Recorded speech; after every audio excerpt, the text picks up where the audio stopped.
So, trying to really understand a figure like Mao Zedong, well, it's a huge task, isn't it? There's just so much information, so many perspectives out there. Oh, absolutely. Whether you're digging into his ideas, his actions, the impact, the sheer volume can feel, well, pretty daunting. Exactly. And that's where these deep dives come in handy. You shared this incredibly detailed resource with us. Excerpts from, let me get this right, Hu Hun. That's the one. It translates to Chronicle of Mao Zedong's Life, complete 9 volumes, text edition.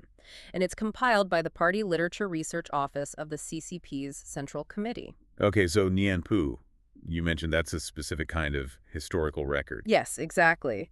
Think of it as an official chronological biography. It's a tradition in East Asia, really meticulously built using primary documents, archives, official records. So the goal is objectivity, trying to correct maybe other accounts. That's the stated aim, yes. To provide a factual timeline based on documented evidence and clarify inaccuracies found elsewhere. And given this one was put together by, well, the highest party authority for Mao's 100th birthday, it definitely represents an official historical view, wouldn't you say? It certainly carries that weight. So our mission here, as we look at these excerpts covering 1893 up to 1937, well, it's not to get into the politics or take sides. Right, we're just trying to navigate this detailed record. Exactly. Pinpoint key moments, see how his thought and actions evolved as documented in this specific source. The table of contents you have gives us a roadmap. Okay, sounds good. Tracing that path from his early years right through becoming a major revolutionary figure, let's start at the beginning then. Early life and influences, 1893 to 1918. Right. The Ninanpu records his birth, December 26, 1893, Sharshanchang, Hunan. And his original name was different, wasn't it? Not Yingzi, later changed to Runzi. The record also touches on his family background, grandfather a poor peasant, which sort of anchors him in that rural context. But his father, Ma Yicheng, had a more varied journey. Started poor, was a soldier for a bit, then apparently through hard work and business sense became a middle, even wealthy peasant. Interesting. And the Nian Pu notes the father was quite strict in managing the household. It does mention that, yes, those early environmental factors. Then there's his schooling, private school, higher primary. And Chengjiang Dongshan Higher Primary School. The record even includes a note about a teacher seeing potential in him early on. These were foundations, but it seems his time at Hunan Provincial First Normal School was really significant. The Nianpu highlights his interest in ethics. Western ethics, specifically. History of Western ethics, yeah. And he apparently made extensive notes on Paulson's ethics, which had been translated by Kai Yuan Pei, a major scholar. That exposure to Western systematic thought, Mm-hmm. that must have been quite formative. It seems so, especially perhaps contrasting it with traditional Chinese philosophy at the time. It might have shaped his later drive for a comprehensive revolutionary theory. And didn't you mention there's a diary entry from a fellow student? Yes, Luo Suizong, the Nianpu includes it. He talks about borrowing Mao's handwritten copy of that Western ethics history. What did he say about it? Luo noted basically that while Western ethics had many schools of thought, it felt systematic, like it evolved. He contrasted that with what he saw as the more fragmented nature of traditional Chinese philosophy. That's quite an insight into Mao's early intellectual focus. Seeking systems, perhaps. It suggests that, yeah. And the Nianpu also includes Mao's own reflection on gaining early experience in, social action while at the first normal school. So it wasn't just books. Practical engagement, too. Then he travels, right? A trip to Beijing in 1919. Yes, worked at the Peking University Library. The record mentions he might have been a library clerk. Being there in the intellectual hub during the May 4th movement era, huge exposure. Must have been pivotal. Exposed him to all sorts of new ideas, wider political currents. Absolutely, early Marxism included. And the Nianpu mentions his involvement setting up the New People's Study Society, discussions with members, shows that growing interest in organization. It wasn't all big city intellectual life, though. There's that trip back to Changsha. Right, with fellow students, they stopped in Zhuchang, the old capital from the Three Kingdoms period. And the Nianpu notes his interest in history even then, visiting the ruins. It does. It underscores that connection to China's past, which definitely played a role later. Then back in Changsha, the record mentions him organizing a workers' supplementary school. A concrete step towards engaging with labor. Yeah, which leads us right into the next phase the Nianpu covers. Early revolutionary activities, 1919 to 1927. Okay, so in Beijing, he's still involved intellectually, Philosophy Research Society, Journalism Research Society at Peking University in 1919, attending lectures on journalism. Uh-huh. Shows him exploring different ways to communicate and analyze, you could say. Then, in 1920, the Nanampu details his work with socialist youth groups back in Changsha. These were about mobilizing young people around socialist ideas. Pretty much.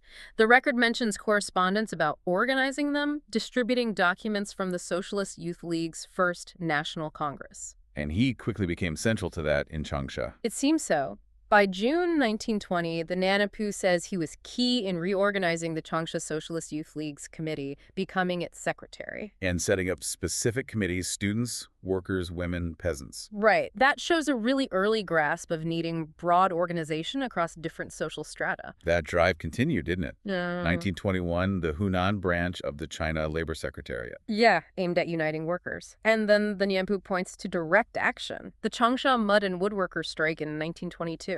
Where he reportedly led the workers, chanting slogans. That's what the record states. It marks a real shift from just intellectual work to, well, direct leadership in the labor movement. Fascinating evolution. Then, 1924, the focus seems to widen a bit, promoting the Nationalist Party, the Kuomintang, in Hunan. Yes, the Nianpu records meetings and discussions. Remember, this was the period of the first united front between the communists and nationalists, working together, officially at least, on national issues. Though there were underlying tensions, obviously. Big time. Then, mid-1920s, the Nianpu really emphasizes his pivot towards the peasant movement. Investigating peasant associations in Hunan in early 1927. In Shangsheng and Hengshan counties, yes. And the record notes he criticized the arrest of some peasant leaders and pushed for their release. Early advocacy for peasant organization. And this focus crystallizes in that famous report on the Hunan peasant movement in February 1927, right, to the CCP Central Committee. Exactly. The Nianpu highlights how he pushed back hard against views that the peasant movement was just terrible or, a rascal movement. He argued the poor peasants were the real revolutionary vanguard. He did. And that their actions against landlords were justified. The Nianpu specifically points out his rejection of that rascal movement label. What drove that conclusion? Well, based on the Nianpu's account of his investigation, he saw this immense untapped power in the organized peasantry, especially the poorest ones. He saw their energy, their drive to overturn the old feudal order, not as chaos, but as a core revolutionary force. A major departure from some other views at the time. The Nianpu then mentions his appointment to the Central Peasant Movement Training Institute in Wuhan in March 1927.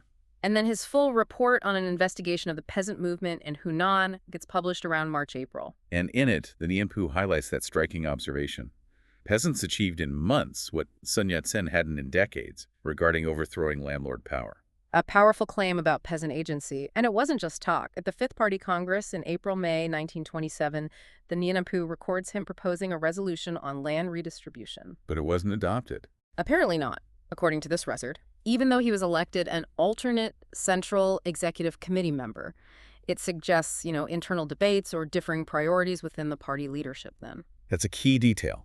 His radical ideas on land reform weren't immediately accepted, despite his growing influence. Right. Which sets the stage for the next period, building revolutionary bases 1927-1937. Right. This is where the Nianpu shows him taking much more direct military leadership. The Autumn Harvest Uprising, September 1927. And why that shift to armed struggle? What does the Nianpu suggest? Well, following the crackdowns, like the Shanghai Massacre in April 27, the Nianpu indicates Mao and others saw urban revolution wasn't working. They needed a new strategy, rural bases, independent armed forces. The uprising was a key attempt at that. Leading to the Jinggangshan base area, late 1927. The first major rural base under his leadership, according to this account. Then we see actual governments being set up, worker-peasant-soldier governments. Sichuan County in January 28. And Ning'an County in February 28. The Sichuan program mentioned in the Nianpu sounds quite radical. Political rights, freedoms, land confiscation, debt cancellation. Very much so. Concrete steps to build an alternative power structure in those liberated areas. The Nianpu also mentions his land reform experiments there, putting theory into practice. And he analyzed the situation strategically. There's a report from May 1928. Yes, to the Hunan Provincial Party Committee. The Nianpu emphasizes his reasons for choosing Jinggangshan: strategic location, local party strength, mass support, influencing multiple provinces. Okay. Then the timeline jumps to the Sixth Party Congress in Moscow, July 28. Mao wasn't there. No, but he was elected to the Central Committee. The Ningpo notes the Congress assessed the revolution stage and warned against left-leaning adventurism that might have had implications for the base areas. Interesting dynamic between Moscow and the reality on the ground. Then came that essay, Why is it that red political power can exist in China? October 28. A really crucial piece of writing, yeah. Analyzing why these communist-led areas could survive in specific parts of China despite the nationalists' overall strength.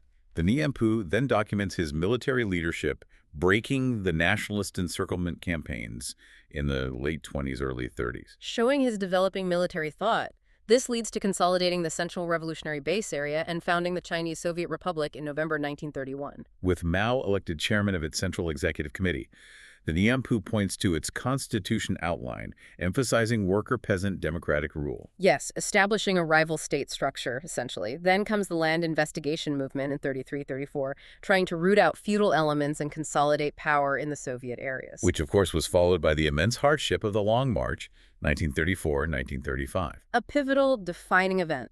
The Nianpu flags the Zunyi Conference in January 35 as a critical turning point during the march. Then arrival in northern Shaanxi, late 35, the Xi'an incident in December 36. Leading to negotiations for a second united front, this time against Japan. And the final point in these excerpts, 1937, focuses on his theoretical development, on practice, and on contradiction. That's right. The Nianpu notes these were heavily informed by his study and annotations of Soviet philosophy texts, specifically a course in dialectical materialism. What did he focus on in those annotations, according to the record? Epistemology, how we know things in dialectics, especially the law of the unity of opposites. The key thing the Nianpu emphasizes is how he connected this abstract philosophy to the concrete problems of the Chinese Revolution. So not just theory for theory's sake. Exactly. The record stresses these writings aim to combat dogmatism within the party, to ensure theory served practice and adapted to Chinese conditions. So looking back over this whole period covered by the Nianpu excerpts, 1893 to 1937, we see this arc from early intellectual formation, through direct revolutionary engagement, to leading the establishment of base areas and developing core theories. Precisely. This official chronicle gives you a very detailed step-by-step account of those formative years, mapping the evolution of his thought and leadership as officially documented. It really lets you trace the foundations of this, monumental figure through the specific lens of this primary source. You gain a real appreciation for the complexities, the challenges of that revolutionary period as recorded here. Which leads to a final thought for you, the listener. When you encounter such a detailed, official, chronological record like this Nianpu, what does it suggest about how historical narratives are constructed? How does the nature of the source itself, this meticulous state-sanctioned timeline, shape our understanding compared to, say, more interpretive biographies or analyses? Something to ponder.